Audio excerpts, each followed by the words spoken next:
নূরবানু শিকদার মাথায় কাপড় টেনে উঠে দাঁড়ালেন। সামনের লোকগুলো খানিকটা এগিয়ে এলে ওদের মাঝে শাহরিয়ারকে দেখতে পেলেন তিনি।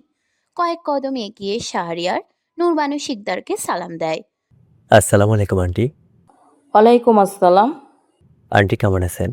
নূরবানু শিকদার জবাব দিতে পারল না। কেমন আছেন তিনি একমাত্র তিনিই জানেন। তিনি পাল্টা প্রশ্ন করলেন। এখানে কেন বাবা? এনারা কারা? শিকদার খান মাহবুবের স্ত্রী মেরিনের বাবা আফজাল খান এবং ভাই আলতাফ মাহমুদ খান। নূরবানু শিকদার ভ্রুকুচকে নিলেন। সম্পর্কে তারা আত্মীয় হলেও দেখা হয়নি কখনো। শিমুলের বিয়েতেও তারা এসেছিল না। মেহেরিন বলেছিল তার বাবা ভাই গ্রামে আসতে পছন্দ করে না। ওদের সাথে তোমার কি কাজ বাবা? নূরবানু শিকদার জিজ্ঞেস করল। নূরবানু শিকদারের গম্ভীর কণ্ঠ শুনে আফজাল খান এগিয়ে এলো। বটে, আপনাদের দেশ দেখে এখনো কমেনি? লজ্জা শরম মতো কিছু নেই? আপনার মেয়েকে আমার জামাইয়ের পিছনে এলিয়ে দিয়েছেন বড়লোক দেখে। এখন যখন সবার সামনে সব এসে গেছে, তখন খুব সম্মানের ভয় করেছেন। আপনার কথাবার্তা শুনে মনে হচ্ছে আপনি মেয়েকে শিখিয়েছেন একজন বিবাহিত টাকাওয়ালা পুরুষের বিছানায় যেতে রাত বেড়াতে। নূরবানু শিকদার বজ্র কণ্ঠে হুঙ্কার ছেড়ে উঠলেন। আমার মেয়ের সম্পর্কে আর একটা বাজে কথা বললে এইখানে আপনার জিহ্বা কেটে রেখে দেব। ভুলে যাবেন না এটা আমার বাড়ি। আমার বাড়ির দাঁড়িয়ে আপনাকে এত বড় সাহস কে দিয়েছে আমার মেয়ের সম্পর্কে এসব বলার? আফজাল খান কিছুটা দমে গেলেন। নূরবানু শিকদারের হুঙ্কার তাকে কিছুটা ভয় পাইয়ে দিয়েছে। তবে পেছন থেকে মাহমুদ দমল না। সে এগিয়ে এসে বলল। আরে আন্টি, আন্টি দেখি ভীষণ চালু। আপনার মেয়ে আমার আপার বরের সাথে এসব করে বেড়াতে গিয়ে ধরা খেয়েছে। এখন সত্যিটা বললেও দোষ। আপনাদের দেখছি খুব বেশি তেজ। মাহমুদকে থামিয়ে দিল শাহরিয়ার। থামুন, এক হাতে তালি বাজে না। কায়েন যদি না এগোতো তবে অবশ্যই সেদিন এমন কিছু করতো না। আমি জানতাম আপনারা এমন করবেন, তাই তো আমি আপনাদের সাথে এসেছি। শাহরিয়ারের কথা শুনে ওরা দু বাপ ছেলে ভড়কে গেল। এত দরদ কিসের তোমার? তুমিও কি ওই মেয়ের প্রেমে হাবুডুবু খাচ্ছ নাকি? জানতাম বেশ্যা মেয়ে গো, বেশ জাদু করা স্বভাব। আজ পরিষ্কার হলো কথাটা। খবরদার, আবার সেরিনকে এসব নামে ডাকবেন না। ভুলে যাবেন না আপনারা সেরিনদের গ্রামেই দাঁড়িয়ে। ও তাই নাকি? তা শেরিনদের গ্রামের সবাইকে ডাকো তো। দেখো তো কজন শেরিনের পক্ষে। কথাগুলো নূরবানু শিকদারের ভেতরে ছুরির মতো আঘাত করছে। তিনি কিছু ভাবতে পারছেন না, না কিছু সামলাতে পারছেন। বুকের ভেতর অসহ্য যন্ত্রণা হচ্ছে তার। বাহিরে এত শোরগোল শুনে ভেতর থেকে বেরিয়ে এলেন আবু সুফিয়ান। বাহিরে এতগুলো পুরুষ মানুষ দেখে তিনি এগিয়ে যায়। কি হয়েছে? আফজাল খান কথা বলা থামিয়ে আবু সুফিয়ানের দিকে চায়। এই যে মেয়ের বাবা, বলি কি, লজ্জা করুন, এমন মেয়ে জন্ম দিয়েছেন যার থেকে মরণ ভালো। শাহরিয়ার ওদের মাঝে এসে দাঁড়ায়। অনেক বলেছেন আপনারা, এবার আসুন, না হলে আমি ব্যবস্থা নেব। মরণ দশা, যেমন মেয়ে তাকে তেমন বলবো না। যাই হোক, কোনো ইচ্ছা নেই এখানে থাকা। আমার মেয়ে জামাই থেকে ওই মেয়ে যেন দূরে থাকে, তাহলেই হবে। এত কিছু নিয়ে ভাবছি না আমরা। কথাগুলো শেষ করে আফজাল খান ছেলেকে সাথে করে নিয়ে হনহনিয়ে বেরিয়ে গেল বাড়ি থেকে। নূরবানু শিকদার বুকে হাত দিয়ে বসে পড়লেন। আবু সুফিয়ান দ্রুত স্ত্রীকে ধরে বসলেন। নুরবানু, কি হয়েছে? শিমুলের আব্বা কি পাপ করেছিলাম যে আজ এই দিন দেখা লাগতেছে? কি পাপ? নূরবানু শিকদার ফের কান্নায় ভেঙে পড়ল।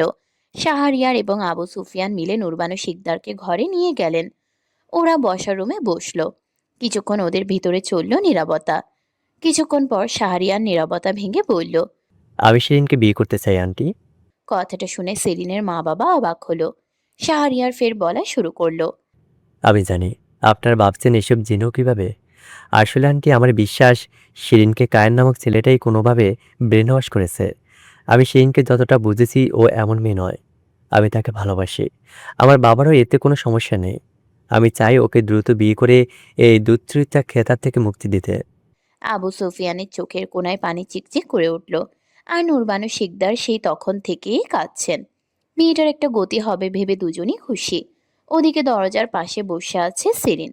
সবটা শুনেছে সে। শরীর জ্বরে পড়ে যাচ্ছে। 104 ডিগ্রি হবেই। হাঁটতে বল পাচ্ছে না সে। তবুও খুব কষ্টে একটু বাথরুমে গেছিল। ফেরার পথে এইসব কানে এলো তার। মুখে হাত চেপে কান্না করছে সে। সম্পূর্ণ শরীর বিষের মতো ব্যথা।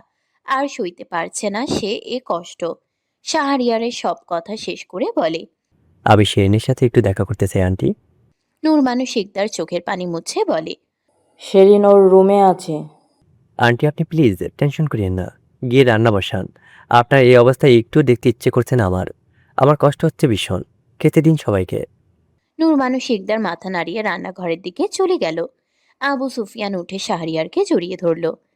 তুমি সত্যি একজন সঠিক পুরুষ বাবা, আমার শেরিনের জন্য। আমি বিশ্বাস করি তোমাকে। শাহরিয়ারের ঠোঁটের কোণায় তখন বাঁকা হাসি। আবু সুফিয়ানের পিঠে হাত রেখে সে বলে। আমি আছি তো, সব ঠিক করে দেব। সেই কথার মাঝে যে ভার ছিল তা আবু সুফিয়ান বুঝতে পারলেন না। সেরিনের রুমের দরজা খোলাই ছিল। শাহরিয়ার যখন দরজা ঠেলে ভেতরে প্রবেশ করে তখন দেখতে পায় সেরিন দাঁড়িয়ে আছে বিছানার পাশেই। তার চোখ মুখ পুড়ছে জ্বরে। চোখ দুটো রক্তিম বর্ণ ধারণ করেছে, যেন তাকিয়ে থাকতেও কষ্ট হচ্ছে তার।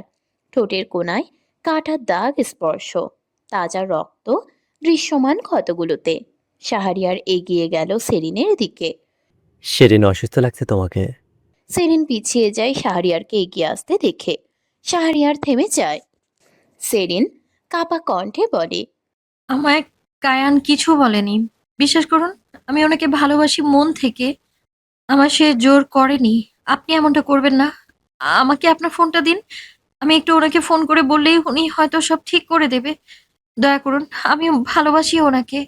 কথাগুলো শুনে শাহরিয়ারের চেহারায় থাকা নমনীয়তা উবে গেল। সে চোয়াল শক্ত করে বলল। ফোন চাই তোমার? সরল সেরিন সরল উত্তর দিল। যে আমি ওনাকে একটু খবর দিলেই উনি সব ঠিক করে দেবেন। শাহরিয়ার এগিয়ে গিয়ে পকেট থেকে ফোন বের করলো। সেরিনের চোখ জোড়া উজ্জ্বল হয়ে উঠল। কিন্তু সেরিনকে অবাক করে দিয়ে শাহরিয়ার ফোনের বদলে সেরিনের গালে ঠাস করে একটা চড় বসিয়ে দিল। চড়টা খেয়ে সেরিন উল্টো দিকে মেঝেতে মুখ বরাবর পড়ল। সেরিন কিছু বুঝে ওঠার আগেই শাহরিয়ার শক্ত হাতে সেরিনের লম্বা চুলগুলো টেনে ধরে অন্য হাতে সেরিনের মুখ চেপে ধরে, যাতে সেরিন শব্দ না করতে পারে। সেরিনের ক্লান্ত শরীর, তার উপর অসহ্য ব্যথা, সে এসব নিয়েও চেষ্টা করলো নিজেকে বাঁচাতে, কিন্তু পারল না। শাহরিয়ার চাপা কণ্ঠে হিসিয়ে বলে উঠল। তোর ওই পোলার সাথে দেখো বিয়ে করতে চাইছি, তোর কি ভালো লাগছে না? তোর ওই মাঙ্গের নাতিরই লাগবে? মাগি মেয়ে মানুষ। এই মাগি এই, আমি যে তোর জন্য এত কিছু করতেছি, চোখে পড়ে না তোর নাকি? শোন, আমি শাওরিয়া বড্ড খারাপ রে। তোর মা বাপের জীবন যদি সুস্থ চাস তবে আমার বিয়ে করতে রাজি হয়ে যা। কোনো রকম কিছু করবি তো তোর মা বাপরে মাইরে তোরে রেপ করে যাবো। আমার ছেলেরা 24 ঘন্টা তোকে বাড়ির আশেপাশে থাকে। তোর মা বাপরে মাইরা কমু, ওরা আত্মহত্যা করেছে তোর জন্য। তোর এসব কাহিনী ওরা সহ্য করতে পারেনি। মা বাপের সুস্থতা চাইলে আমার বিয়ে করতে রাজি হয়ে যা। কথাগুলো বলে শাহরিয়ার সেরিনের চুল ছেড়ে দিয়ে উঠে দাঁড়ায়। আর শোন, বেশি হুঁশিয়ারি করিস না সেরেন। ওই দেখ তোর জানালা দিয়ে আমার ছেলেরা 24 ঘন্টা আশেপাশে ঘুরপাক খাচ্ছে। বেশি কিছু করতে গেলে তোকে ওদের দিয়েও রেপ করাবো। কত গ্যাং রেপ হবি। সম্মান বাঁচাতে চাইলে বিয়েতে কোনো না করবি না। সেরিন সোজা তাকায়। সত্যি জানালার বাহিরে পুকুর পাড়ে বেশ কিছু ছেলেরা দাঁড়িয়ে। সেরিন ভয়ে চুপসে যায়। শাহরিয়ার সেরিনের চোখে নিজের জন্য ভয় দেখে পৈশাচিক আনন্দ পায়। যা বললাম মনে থাকে যেন। আর খেয়ে নিস, এরপর ওষুধ খাবি। তোর বাপের কাছে ওষুধ দিয়ে যাব আমি। বিয়ের পর তোর শরীর ব্যথা দেখবো না আমি। আমার নিজের শরীর সঁপে দিবি ব্যাস। কথাগুলো শেষ করে শাহরিয়ার হনহনিয়ে বেরিয়ে যায়। যাবার সময় আবু সুফিয়ানের হাতে সেরিনের জন্য ওষুধ দিয়ে যায়। তারা ভাবে ছেলেটা কত ভালো। ওদিকে সেলিনের মাথা যন্ত্রণায় ফেটে যাচ্ছে। এত কিছু একসাথে না ওর মন মানতে পারছে, না ওর শরীর সায় দিচ্ছে। শাহরিয়ারের চরের ফলে ঠোঁট খেটে অনবরত রক্ত গড়িয়ে পড়ছে। চোখের সামনে কালো ডট দেখতে পাচ্ছে সেরিন। বিড়বিড় করে শুধু কায়ানকে ডেকে চলেছে সে। আপনি কোথায় কায়ান? আমি আর পারছি না। আমি বোধহয় হেরে যাব কায়ান। আব্বা আমার বিয়েটা দিয়েই দেবে। আমি এই যন্ত্রণা সইতে পারছি না কায়ান। আত্মহত্যা পাপ না হলে আমি সত্যি নিজের হাত কেটে ফেলতাম। ফিরে আসুন কায়ান, ফিরে আসুন। সন্ধ্যা নামার পর অবশেষে উনুন জ্বলে উঠল সেরিনদের বাড়িতে। রান্নাঘরের মাটির চুলোর সামনে বসে নুরবানু শিকদার জ্বলন্ত আগুনে কাঠ ঠেলে দিচ্ছিলেন। তার দৃষ্টি আগুনে নিবদ্ধ থাকলেও মন যেন বহুদূরে কোথাও হারিয়ে গেছে। চিন্তার গভীরে ডুবে থাকতে থাকতে খেয়ালই করলেন না হাঁড়ির ভাত উতলে উঠে চুলোর গায়ে ছড়িয়ে পড়েছে। চমকে উঠে তিনি তাড়াতাড়ি হাঁড়িটি নামিয়ে ঝরানির উপর রাখলেন। ঠিক তখনই উঠান পেরিয়ে কাকলি বেগম এসে দাঁড়ালেন। রান্নাঘরে নূরবানু শিকদারকে ডেকে দ্রুত এগিয়ে এসে ডাকলেন। আপা, নূরবানু শিকদার মুখ তুলে তাকালেন। তুমি কখন এলে? এই তো কেবল এলাম। সেরিন কোথায়? এক গভীর বিষণ্ণতা মিশ্রিত কণ্ঠে তিনি বললেন। ঘরে। আর এক মুহূর্তও দেরি না করে কাকলি বেগম সোজা সেরিনের ঘরের দিকে চলে গেলেন। ঘরে ঢুকতেই দেখলো সেরিন মেঝেতে শুয়ে আছে। মেয়েটির মুখের ক্লান্তি, বিবর্ণতা আর নিস্তেজ শরীর দেখে বুঝতে বাকি রইল না সে ভীষণ অসুস্থ, ভীষণ ভেঙে পড়েছে। কাকলি বেগম দ্রুত গিয়ে তার কপালে হাত রাখলো, স্নেহ ভরা কণ্ঠে ডাকলেন। সেরিন, মা ওঠ। ডাক শুনে সেরিন ধীরে ধীরে চোখ মেলল। সামনে কাকলি বেগমকে দেখা মাত্র উঠে বসে তাকে জড়িয়ে ধরল। তারপর কোনো শব্দ না করে বুক ভাসিয়ে কাঁদতে লাগলো। কাকলি বেগম তার মাথায় হাত বুলিয়ে মমতায় বললেন। কাঁদিস না মা। ভাঙা গলায় সেরিন বলল। কি করব কাকি, আমি আর সইতে পারি না। সব ঠিক হয়ে যাবে, আল্লাহর উপর ভরসা রাখ। সেরিন কিছুক্ষণ চুপ থেকে কাপা স্বরে বলল। কাকি, তোমার কাছে ফোন আছে? হ্যাঁ আছে, কিন্তু তুই কি পারবি কিছু করতে? সেরিনের চোখে এক ফোঁটা শেষ আশার আলো জ্বলে উঠল।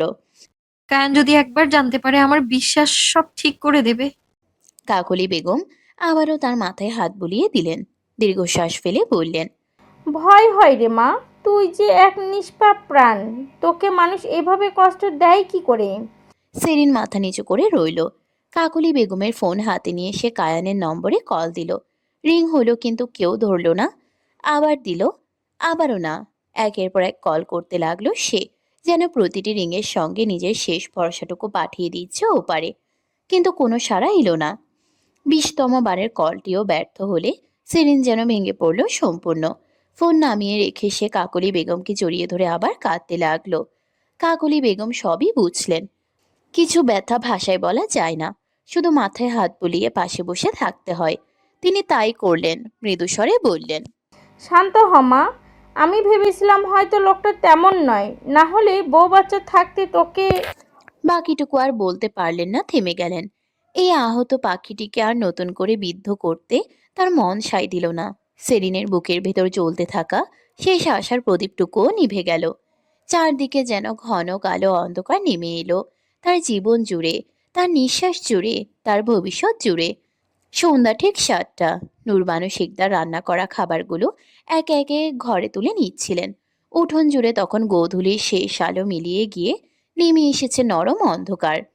চারপাশে এক ধরনের নিস্তব্ধতা, যেন দিনভর ক্লান্ত পৃথিবী একটু থেমে নিঃশ্বাস নিচ্ছে। ঠিক সেই সময় হঠাৎ উঠানের সামনে এসে থামলো একটি কালো গাড়ি। অপ্রত্যাশিত শব্দে নূরবানু শিকদার চমকে উঠলেন। মাথায় আঁচল টেনে সাবধানে কয়েক কদম এগিয়ে গেলেন। কাছে যেতেই দেখলেন গাড়ি থেকে নেমেছে শাহরিয়ার, তার বাবা আরিফ চৌধুরী, সঙ্গে আরো দুজন পুরুষ। তাদের সবার হাতেই নানা রকম ব্যাগ। নূরবানু শিকদারকে দেখতে পেয়ে তারা এগিয়ে এলো। আরিফ চৌধুরী সামনে এসে গম্ভীর অথচ নরম স্বরে বললেন। আপা, সারিয়া আমাকে সব বলেছে।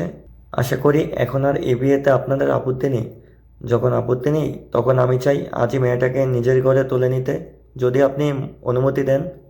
কথাগুলো শুনে নূরবানু শিকদার বিস্ময়ে কিছুক্ষণ স্থির হয়ে রইলেন, যেন এত দ্রুত এমন সিদ্ধান্তের জন্য তিনি প্রস্তুত ছিলেন না। কিছুটা দ্বিধাগ্রস্ত কণ্ঠে বললেন। ভাইজান, এত তাড়াতাড়ি সব সিদ্ধান্ত কিভাবে নিলেন? জানেন তো আমার বড় মেয়ে আছে, মেয়ের জামাই আছে, ওদের না বলে সেরিনের বিয়ে। তিনি কথাটি শেষ করার আগে আরিফ চৌধুরী তাকে থামিয়ে দিলেন। গভীর স্বরে বললেন। দেখুন আপা, আমার মনে হয় আপনার বড় মেয়েকে এসব না জানানোই ভালো। সেদিন যার সঙ্গে এমন সম্পর্ক জড়িয়েছে সেই আপনার বড় মেয়ের বাসুর হয়। বিষয়টা জানাজানি হলে ভয়ঙ্কর জলগোলা হতে পারে। আপনার মেয়ের সংসারও তার প্রভাব পড়বে। আশা করি আমার কথা বুঝতে পেরেছেন। নূরবানু শিকদার স্তব্ধ হয়ে গেলেন। কথাগুলো যেন তার বুকের ভিতর আরো ভারী হয়ে নামলো। তবুও শেষ চেষ্টা করে ধীর স্বরে বললেন। ভাই, মেয়ের বাবার সঙ্গে কথা বললে ভালো হয়। সেরিনের ছোট্ট বসার ঘরে সেরিনদের ছোট্ট বসার ঘরে সবাই গম্ভীর মুখে বসেছিল। ঘরের বাতাসে এক ধরনের চাপা উত্তেজনা আর অস্বস্তি জমে উঠেছিল, যেন দেয়ালগুলো নীরবে সব শুনছে। আরিফ চৌধুরী ধীর কণ্ঠে একে একে সব কথা বললেন। আবু সুফিয়ান নিঃশব্দে গভীর মনোযোগে তার প্রতিটি বাক্য শুনলেন। মুখে কোনো ভাবান্তর নেই, কিন্তু চোখের ভেতর যেন বহু হিসাব নিকাশ চলছিল। সব কথা শেষ হলে তিনি ধীর স্বরে বললেন। আমি আজকের বিয়েতে রাজি নূরবানু। কথাটি শুনে নূরবানু শিকদার বিস্ময়ে স্বামীর দিকে তাকালেন, যেন বিশ্বাসই করতে পারছিলেন না এত বড় সিদ্ধান্ত এত সহজে উচ্চারিত হতে পারে। আবু সুফিয়ান আবার বললেন। আজ যদি ওনারা শেরিনকে শাহরিয়ারের সাথে বিয়ে দিতে চান তাহলে আমার কোনো অমত নেই। নূরবানু শিকদার কাপা গলায় বললেন। কিন্তু শিমুলের আব্বা। তিনি বাক্য শেষ করার আগে আবু সুফিয়ান কঠিন স্বরে থামিয়ে দিলেন। আমি শেরিনের বাবা নূরবানু, কিছু ভেবেই সিদ্ধান্ত নিয়েছি আমি। স্বামীর সেই দৃঢ় কণ্ঠের সামনে আর কোনো কথা বাড়াতে পারলেন না নূরবানু শিকদার। ঠোঁট চেপে নীরব হয়ে গেলেন। কিন্তু তার বুকের গভীরে অদ্ভুত এক ভয়, অজানা আশঙ্কা কাটার মতো বিঁধে রইল। তিনি চোখ তুলে একবার শাহরিয়ারের দিকে তাকালেন। ছেলেটির ঠোঁটে শুরু থেকেই একরকম স্থির হাসি লেগে আছে, অকারণ অস্বস্তিকর অস্পষ্ট। সেই হাসি নূরবানু শিকদারের একদম ভালো লাগলো না, বরং তার মনের অশান্তি আরো বাড়িয়ে দিল। এমন সময় আরিফ চৌধুরী একটি ব্যাগ এগিয়ে দিলেন তার দিকে। এতে শেরিন মায়ের জন্য প্রয়োজনীয় সব জিনিস আছে, যতটা পেরেছি কিনেছি, আশা করি নিরাশ হবেন না। নূরবানু শিকদার নিঃশব্দে ব্যাগটি হাতে নিলেন, কোনো উত্তর দিলেন না। ধীর পায়ে সেরিনের ঘরের দিকে এগিয়ে গেলেন। এদিকে বসার ঘরে তৎপরতা শুরু হয়ে গেছে। কেউ কাজীকে ফোন করছে, কেউ বিয়ের আনুষ্ঠানিকতার কথা বলছে। আরিফ চৌধুরী নিজে ছোটখাটো খাওয়া দাওয়ার আয়োজন করতে ব্যস্ত হয়ে উঠলেন। আর এই সব কোলাহলের মাঝে ঘরের এক কোণে জমে রইল এক মায়ের অদৃশ্য শঙ্কা। সেরিন সবই শুনেছে, বসার ঘরে বলা প্রতিটা কথা, প্রতিটি সিদ্ধান্ত, প্রতিটি নিঃশ্বাস যেন তার কানে এসে পাথরের মতো পড়েছে। একটু আগেই সে কাকিকে বলেছিল ফোনটা এনে দিতে। শেষবারের মতো কায়ানকে কল করেছিল সে, কিন্তু আগের মতোই ফোন বেজে গেছে, কেউ ধরেনি। এখন তার হাতে আর কিছুই নেই। কয়েকবার সে ঘরের পেছন দিক দিয়ে কিছু ছেলেকে হেঁটে যেতে দেখেছে। হয়তো প্রস্তুতি চলছে, হয়তো আয়োজন, কিন্তু এইসব ঠেকানোর মতো শক্তিও আর অবশিষ্ট নেই তার মধ্যে। শরীর যেমন ভেঙে পড়েছে, মনও তেমনই নিঃশেষ হয়ে গেছে। দরজা খুলে যখন নূরবানু শিকদার ঘরে ঢুকলেন, সেরিনকে ওভাবে নিথর বসে থাকতে দেখে তার বুকের ভেতর হঠাৎ কেঁপে উঠল। হাজার হোক, তিনি তো মা। সন্তানের এমন ভাঙাচোরা দশা কোনো মায়ের পক্ষেই দু চোখে সহ্য করা সহজ নয়। তিনি ধীরে ধীরে এগিয়ে গিয়ে মেয়েকে জড়িয়ে ধরলেন, কাপা গলায় ডাকলেন। শেরিন মারে। সেরিন যেন পাথর হয়ে গেছে। কোনো সাড়া নেই, কোনো কান্না নেই, কোনো অভিযোগ নেই। ঘন্টা খানেক আগে শাহরিয়ারের আঘাতে তার ঠোঁটের কোণা কেটে গেছে, রক্ত শুকিয়ে কালচে দাগ হয়ে আছে এখনো। নূরবানু শিকদার ভেবেছিলেন হয়তো তারই চড়থাপ্পড়ে এমন হয়েছে। সে ভাবনায় বুকের ভেতর অনুতাপে ঢেউ উঠল। তিনি আবার মেয়ের মাথায় হাত বুলিয়ে বললেন। শেরিন মারে। এবার সেরিন ধীর, শান্ত অথচ ভীষণ নিস্তেজ কণ্ঠে বলল। কি চাও আম্মা? বিয়ে করি তাই তো? দাও শাড়ি দাও। এই কণ্ঠস্বর আগে কখনো শোনেননি নূরবানু শিকদার। এতে না ছিল অভিমান, না কান্না, না রাগ, শুধু ছিল সব হারানো মানুষের শূন্যতা। তিনি কাপা হাতে ব্যাগটা এগিয়ে দিলেন। সেরিন কষ্ট করে উঠে দাঁড়ালো। দুর্বল শরীর নিয়ে ওয়াশরুমের দিকে এগোতেই হঠাৎ মেঝেতে লুটিয়ে পড়ল। নূরবানু শিকদার ছুটে গেলেন। মেয়ের বাহু আলতো করে ধরতেই সেরিন ব্যথায় আর্তনাদ করে উঠল। সে আর্তনাদ যেন নূরবানু শিকদারের বুক চিরে দিল। তার চোখ ভিজে উঠল মুহূর্তেই। মনে পড়ল তিনি নিজেই কত মেরেছেন এই মেয়েটাকে, কত আঘাত দিয়েছেন রাগে, অপমানে, অন্ধ ক্ষোভে। কাঁদো কাঁদো গলায় বললেন। ক্ষমা করে দে মা। সেরিন কাপা কণ্ঠে বলল। ছাড়ো মা, ক্ষমা চেও না, আমারে আর পাপী বানাইও না। নূরবানু শিকদারের বুক ভেঙে গেল। তিনি নিজ হাতে সেরিনকে শাড়ি পরতে সাহায্য করলেন। সেরিন চুপচাপ বসে রইল, তার মুখে, চোখে, ঠোঁটে, নিঃশ্বাসে অসুস্থতার, ক্লান্তির স্পষ্ট ছাপ। শরীর যেন প্রতিটি মুহূর্তেই ভেঙে পড়ছে। এই করুণ বিধ্বস্ত অবস্থাতেই সে বসে আছে অন্য কারো জন্য বউ সেজে, যেন নিজের জীবন থেকে বিচ্ছিন্ন এক নির্বাক বাহিরে কাজী উপস্থিত হয়েছে ইতিমধ্যে। সকল প্রকার প্রস্তুতি নেওয়া শেষ। কাজী সাহেব শাহরিয়ারের সামনে বিয়ের কাবিননামা ধরল। শাহরিয়ার যখন সাইন করবে ঠিক এমন সময় হঠাৎ তার হাতে সদর দরজা থেকে ছুটে আসলো একটা বুলেট। ব্যাং! শাহরিয়ার হাত থেকে কলম পড়ে গেল। সেই সাথে ছেলেটা চিৎকার করে উঠল যন্ত্রণায়। সঙ্গে সঙ্গে কাবিননামা রক্তে রঞ্জিত হয়ে গেল। উপস্থিত সবাই সদর দরজার দিকে তাকায়। সম্পূর্ণ কালো পোশাকে চোয়াল শক্ত করে দাঁড়িয়ে আছে সুঠাম দেহের পুরুষ। ঠিক সেই সমুদ্রের শান্ত রাতের মতো গম্ভীর তার চাহনি, অথচ তাতে ধপধপ করে জ্বলছে আগুন। সেই সাথে হিংস্রতা, যেন এই সিংহের গুহা থেকে কেউ তার সিংহীকে ছিনিয়ে এনেছে। এখন সিংহ বেরিয়েছে সম্পূর্ণ জঙ্গলকে ধ্বংস করে দিতে। আরিফ চৌধুরী বসা থেকে উঠে দাঁড়ায়। কিছু বলবে তার আগেই বানু মির্জা হনহনিয়ে প্রবেশ করে ভেতরে। বানু মির্জাকে দেখে নূরবানু শিকদার এবং আবু সুফিয়ান উঠে দাঁড়ায়। কায়ান কোনো শব্দ না করে দ্রুত পায়ে সেরিনের রুমের দিকে এগিয়ে গেল। আবু সুফিয়ান কিছু বলবে তার আগেই পেছন থেকে শিমুল বলল, থামেন আব্বা, অনেক হয়েছে, এবার শান্ত হন। শিমুল, তুইও? না এসে কোনো উপায় রেখেছেন আপনারা? ঘরের এক নিবৃত্ত কোণে হাঁটু জড়িয়ে বুকের সঙ্গে নিজেকে শক্ত করে বেঁধে বসে আছে সেরিন।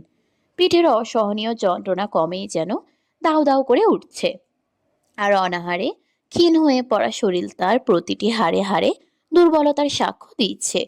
চোখের জল বহু আগেই ফুরিয়ে এসেছে, এখন শুধু জ্বালা করে দুই নয়ন, শুষ্ক মরুভূমির মতো। বাইরের পৃথিবীতে কি শব্দ উঠছে, কে ডাকছে, কে হাঁটছে, কিছুই আর তার কানে পৌঁছায় না। বুকের ভেতর জমে থাকা এই দহন এমনভাবে মস্তিষ্ককে আচ্ছন্ন করে রেখেছে যে শরীরের অন্য কোনো সাড়া যেন তার বুকের ভেতর জমে থাকা এই দহন এমনভাবে মস্তিষ্ককে আচ্ছন্ন করে রেখেছে যে শরীরের অন্য কোনো সাড়া যেন আর জেগে উঠতে চায় না। সমস্ত অনুভূতি স্তব্ধ হয়ে আছে এক গভীর ক্লান্তির নিচে। মাথার উপর বিয়ের লাল ওড়নাটি একপাশে কাত হয়ে ঝুলে আছে। এলো চুল ছড়িয়ে রয়েছে এলোমেলো ভাবে।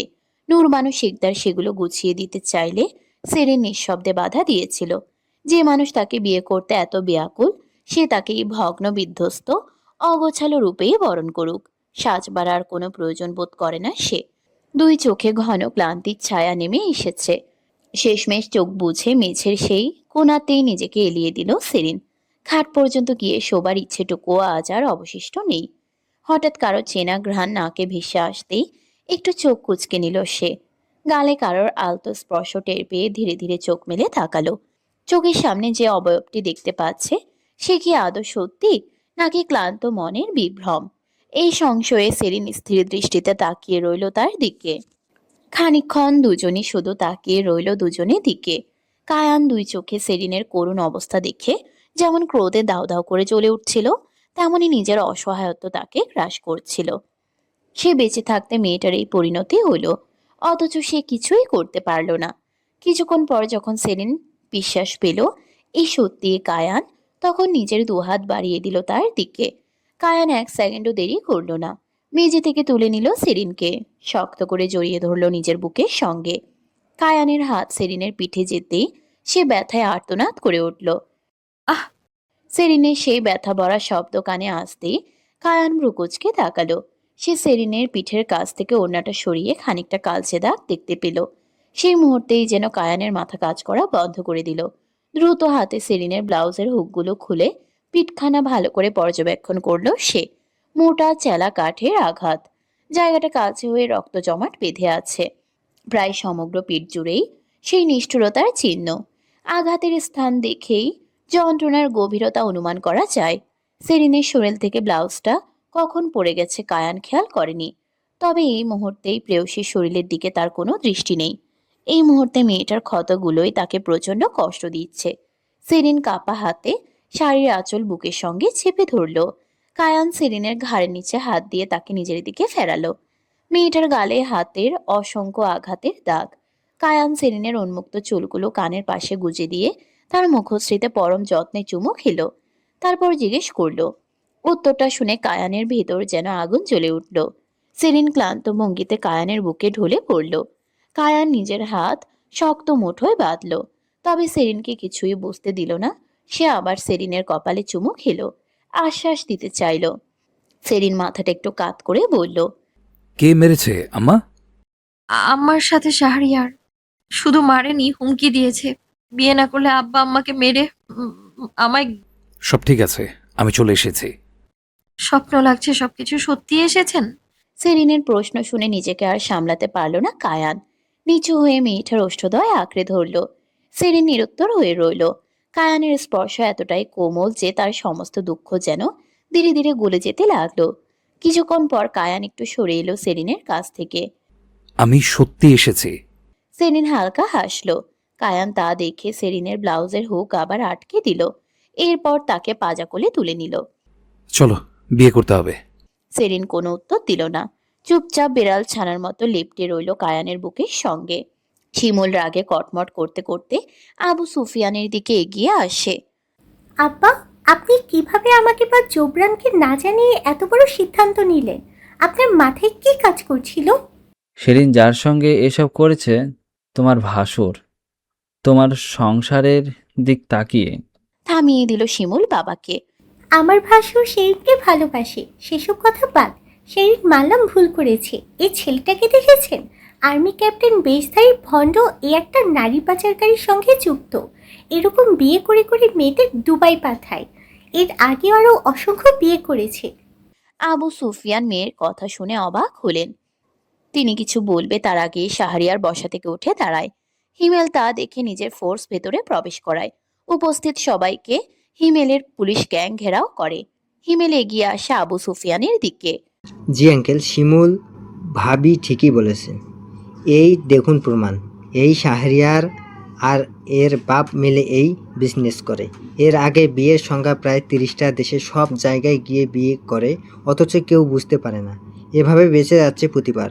ক্যাপ্টেন আসল শাহরিয়ান, যে কিনা সত্যি আর্মির ক্যাপ্টেন, সে আসলে কখনো এখানে জয়েন হয়নি। তাকে এখানে আসার আগেই সরিয়ে ফেলেছে এরা। ওই ক্যাপ্টেনের বিয়ে হয়নি, তবে গার্লফ্রেন্ড আছে। আমরা তাকে উদ্ধার করেছি। এই শাহরিয়ার নামক বেশ ভারী লোকটা আপনার বন্ধু আসলাম ভুঁইয়ার থেকে সাহায্য নেয়। বললে তাকে অনেকগুলো টাকার লোভ দেখায়। আর এই আসলাম ভুঁইয়ার ও সামনে অপরাধী। আমি এগুলো সব কয়টার নামে ফাঁসির আপিল করব। কমপক্ষে 100 মেয়ের জীবন ধ্বংস করেছে, আর মানব পাচার সহ শিশুদের অঘর্ষণ পাচার। সবকিছু শুনে আবু সুফিয়ান স্তব্ধ হয়ে বসে রইলেন। হিমেলের ইশারায় ওদের সবাইকে নিয়ে বেরিয়ে গেল পুলিশ। সবাইকে আজ কুমিল্লা থানায় রাখা হবে। যেখানে হিমেল নিজে এসব হ্যান্ডেল করছে, সেখানে ওর শাস্তি নিয়ে কারোর আশঙ্কা নেই। ওরা বেরিয়ে গেলে এখন শুধু রইল পরিবারের লোকজন। বানু মির্জা পায়ের উপর পা তুলে বসে আছেন। সেরিনের আম্মা নুরবানু শিকদার মুখে আঁচল গুজে কাঁদছেন। কি করতে যাচ্ছিলেন তিনি, ভাবতেও ভয় লাগছে এখন। হিমেলের কথা শেষ হতেই কায়ান বেরিয়ে এলো সেরিনকে পাজা কোলে তুলে। সবাই ওদের দিকে তাকায়। বানু মির্জা কায়ানকে ইশারা করে তার পাশে গিয়ে দাঁড়াতে বলে। কায়ানও বাধ্য ছেলের মতো মায়ের পাশে গিয়ে দাঁড়ায়। বানু মির্জা খানিকটা সময় নিয়ে বলা শুরু করে। আমি শিকদার বাড়ি কর্ত্রী বলতে পারেন। আমি আমার জীবনে যতগুলো সিদ্ধান্ত নিয়েছি তা সব ভেবে চিন্তে নিয়েছি। আমার স্বামীর মৃত্যুর পর আমি অসহায় হয়ে পড়ি, এতটা অসহায় হয়ে পড়ি যে আমার স্বামীর ব্যবসার টাকা তার বন্ধু আফজাল খান লুফে নেন। সেখানেও কিছু বলতে পারি না। আমি সবই জানতাম ভুল কি সঠিক কি, কিন্তু প্রমাণের অভাবে সেদিন আমি অসহায় ছিলাম। আমার ছেলে দুটো সদ্য গাছে আসা কলির মতো ছিল। ফুল ফোটার প্রশ্ন তো দূরে থাকলো, একজন অসহায় মায়ের সেদিন কিছু করার ছিল না। মেহরিন খানের বিয়ে হয়েছিল। আগে সে ঘরে দুটো ছেলে, জারিফ এবং জিনু। মেহরিনের বাবা বলে জেবরানের কি কায়নের সাথে মেহরিনের বিয়ে দিলে তিনি অতপর ঋণের টাকা মওকুফ করবেন। বিয়েটা 6 বছরের হবে।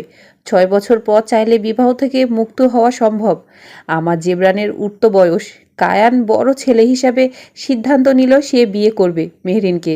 কায়ান করলেও তাই বিয়ে করলো মেহরিনকে। কিন্তু আমার কায়ান এক স্কুল পড়ুয়া বাচ্চা মেয়েকে ভালোবাসতো, যে মেয়ের কথা আমিও জানতাম। শিকদার কায়ান মাহবুবের ভালোবাসা এতটা ঠুনকো নয় জনাব আবু সুফিয়ান। যে মেহরিনের সাথে এক ঘরে পর্যন্ত কখনো ঘুমায়নি, মেহরিন কি স্পর্শ তো দূরে থাক। এরপর আসে জেবরানের বিয়ের সময়। জেবরানের বিয়ের সময় কায়ান দেখে সে যেই মেয়েকে ভালোবাসতো ওই মেয়ে আর কেউ নয়, তার ভাইয়ের বউয়ের ছোট বোন। এরপর কায়ান নিজেকে সংযত করতে চেয়েছে। সে ভাবতো আপনারা তাকে মেনে নেবেন না, কিন্তু পারেনি। ভালোবাসা যে তার বড্ড গভীর ছিল। মেহরিন এসব জানতে পেরে আমার ছেলেকে সহ শেহরিনকে মারার জন্য পাঠায়। কথাটা শুনে উপস্থিত সবাই অবাক। বানু মির্জা সবাইকে দেখে ফের বলা শুরু করলেন। জি হ্যাঁ, মেহরিন কায়ান এবং শেহরিনকে খুন করতে লোক পাঠায়। আমি বুঝলাম মেহরিন মানসিকভাবে অসুস্থ। সে একজন ডক্টর, তাই আমরা কখনো তাকে ধরতে পারিনি। তার বাবা ভাই সবসময় তাকে সাহায্য করেছে, বিধায় মেহরিন এসবে লাই পেয়েছে। এরপর কায়ানের সাথে শেহরিনের সম্পর্ক তৈরি হয় কিভাবে আমি জানি না, কিন্তু কায়ান কখনো শেহরিনকে বাজেভাবে স্পর্শ করেনি। আমার ছেলের প্রতি সে বিশ্বাস আমার আছে। মেহেরিনের সাথে আমি নিজে দাঁড়িয়ে কায়ানের ডিভোর্স দিয়েছি। জি হ্যাঁ, কায়ান এবং মেহেরিনের ডিভোর্স হয়ে গিয়েছে।